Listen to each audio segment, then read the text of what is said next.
Bueno, pues te preguntaba por la rebaja que le va a hacer el reducir el déficit al 3% en España. Bueno, creo que esto es una buena noticia. Es la noticia de que desde Bruselas finalmente nos hemos dado cuenta o se han dado cuenta de que la situación o las medidas de exclusiva austeridad que se estaban imponiendo fundamentalmente en la periferia de Europa no son suficientes para generar crecimiento. Es evidente que España y el resto de países de la periferia europea debían hacer unas medidas de austeridad ante el gasto público exacerbado que estábamos observando. Pero con todo, no es menos cierto que solamente a base de medidas de austeridad es imposible generar el anhelado crecimiento. En este sentido, creemos que cualquier tipo de prórroga en lo que al cumplimiento de déficit se refiere es una buena noticia, una noticia que va a ser vista con buenos ojos por la renta variable y fundamentalmente por la renta fija. No olvidemos que en este momento la renta fija es lo más importante. Las yields a las que España puede colocar su papel en los mercados de deuda son fundamentales en lo que a acceso a financiación se refiere, y en este sentido la relajación en esos intereses que España tiene que pagar, ¿no?, por el hecho de acceder a los mercados de crédito son una auténtica prórroga y son un auténtico balón de oxígeno a la hora de llevar a cabo la financiación del país. En este sentido creo que son buenas noticias y así es como deben interpretarse en el mercado. ¿Y cómo crees que va a actuar ahora con este plazo que le ha dado Bruselas el Gobierno de España? Bueno, creo que el Gobierno de España, por desgracia, tiene muy poco por hacer, ¿no?, en política económica. La política económica que se le impone desde Bruselas son las líneas maestras y el Gobierno de España poco más puede hacer que tocar las líneas más pequeñas. Es verdad que el viernes prevemos una reunión del Consejo de Ministros y es probable que salgan una serie de decretos quizás, o en cualquier caso de propuestas, pero yo creo que más medidas de austeridad muy difícilmente van a salir de ahí, porque no tiene sentido y porque da la impresión de que la dirección que ha decidido tomar Europa es otra completamente diferente. Además da la impresión de que no va a haber en ningún caso una nueva subida de impuestos, porque insisto, esto iría probablemente en la dirección contraria a todo lo que es el crecimiento que se está de alguna manera proyectando desde Europa, y en este sentido creo que las medidas que se puedan tomar en principio no debieran ser demasiado relevantes para los mercados. Sí, quizás en el corto plazo, en el momento de llevarse a cabo, pero en el medio y largo plazo en realidad los mercados están mucho más pendientes de lo que se diga desde Bruselas que de lo que realmente el gobierno español puede hacer. Claro. Y respecto a los 3.000 millones que quieren colocar en la subasta de letras a 3 y a 9 meses, por parte de ahora que la prima de riesgo también está bajando, ¿qué crees que supondrá? Bueno,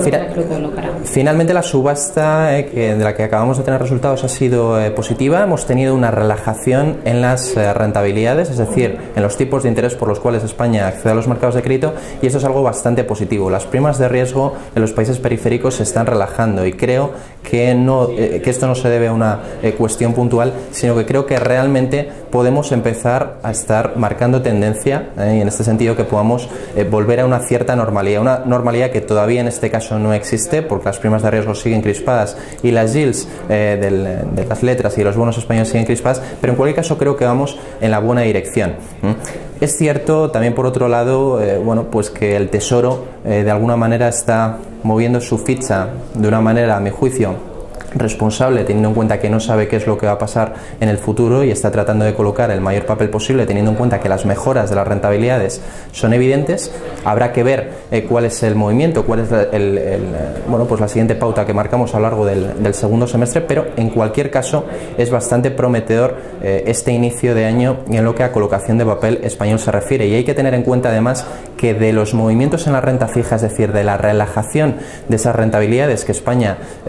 paga por poder acceder a los mercados de crédito, depende completamente en este momento los movimientos del selectivo español, del IBEX y en general de toda la renta variable. Ahora podemos decir más que nunca que la renta variable depende de la renta fija, y lo estamos viendo por los soportes en los que actualmente está cotizando el IBEX. Los movimientos al alza del IBEX en los últimos días no se deben a una buena situación macroeconómica en España, no se deben tampoco a una buena situación macroeconómica en Europa, se ven fundamentalmente al hecho de que España está accediendo a los mercados de crédito en muchas mejor condiciones que lo estaba haciendo a lo largo de los últimos meses y en general a lo largo del último año y medio. En este sentido creo que es bastante positivo la lectura que hacemos de las últimas subastas, y además creo que España está sabiendo aprovechar bien esta situación de liquidez en la que se encuentran los mercados financieros tras las últimas medidas expansivas que se están tomando en el mundo, en Estados Unidos, en Japón, en Reino Unido, etcétera, etcétera. Así que, en general, la visión es esperanzadora. Mejor. Cambiando de tema, también te voy a preguntar sobre, bueno, el jueves la Unión Europea va a dar su dato del paro de aquí de España, que se prevé que va a ser en torno al 27%, que está de acuerdo con la EPA. No sé, ¿te atreves a dar alguna opinión sobre esto? ¿Algún dato previsible? Bueno, en general los datos de desempleo en España yo creo que son en este momento los más preocupantes. Primero por el drama social obvio que supone y en segundo lugar porque en realidad reflejan que una economía sin crecimiento y una economía solamente a base de medidas de austeridad difícilmente va a conseguir crear empleo. La parte positiva, si es que hay una parte positiva de este dato, es que al menos da la impresión de que se está generando cada vez más presión en los países que al final son los que toman las decisiones en Europa para poder llevar a cabo unas medidas de política económica y de política monetaria más expansivas y por tanto que esa austeridad, que insisto, es necesaria, se mezcle también con medidas de política monetaria que vayan en pos del crecimiento. En este sentido,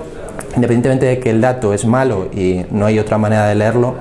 por darle un prisma un poco optimista, sabemos que tenemos una reunión el próximo 2 de mayo fundamental en el Banco Central Europeo, una reunión en la cual se va a hablar de una potencial bajada de los tipos de interés de referencia. Nosotros confiamos en que esta potencial bajada de tipos, que a nuestro juicio sí que se va a producir este 2 de mayo, donde podríamos ver que los tipos de referencia bajan del 0,75 al 0,5, puede ser un auténtico aviso navegante y una auténtica muestra de que la política monetaria en Europa puede empezar a estar cambiando y en este sentido que estas medidas de austeridad se puedan relajar en el futuro. Toquemos madera. ¿Y crees que el gobierno debería hacer alguna reforma más respecto a esto para que bajara el paro? Bien, la situación, insisto, del gobierno es muy complicada porque al final las pautas fundamentales y las líneas maestras se les marca desde Bruselas. En este sentido, bueno, el gobierno puede tomar algún tipo de medidas, pero probablemente si lleva a cabo medidas de impulso, de un lado de la balanza, del otro lado de la balanza lo hará a través de gasto público, con lo cual al final estaríamos en la misma situación. Por eso yo creo que fundamentalmente la buena noticia que tenemos ahora es que da la impresión, todavía no tenemos datos concretos, pero los últimos comentarios que nos vienen desde Bruselas, desde Durão Barroso hasta el propio Whitman, es decir, una de los máximos representantes, ¿no?, de las posturas alemanas en pro de la austeridad, parece que van empezando a cambiar de sesgo. Entonces, si esto realmente se produce, creo que no en el corto plazo, desde luego, porque para esto hace falta tiempo, pero para el medio y largo plazo sí que podríamos ver una mejora, que es la que todos estamos esperando, en general las condiciones macroeconómicas españolas y en particular del mercado laboral. Vale, muchísimas gracias. A ti.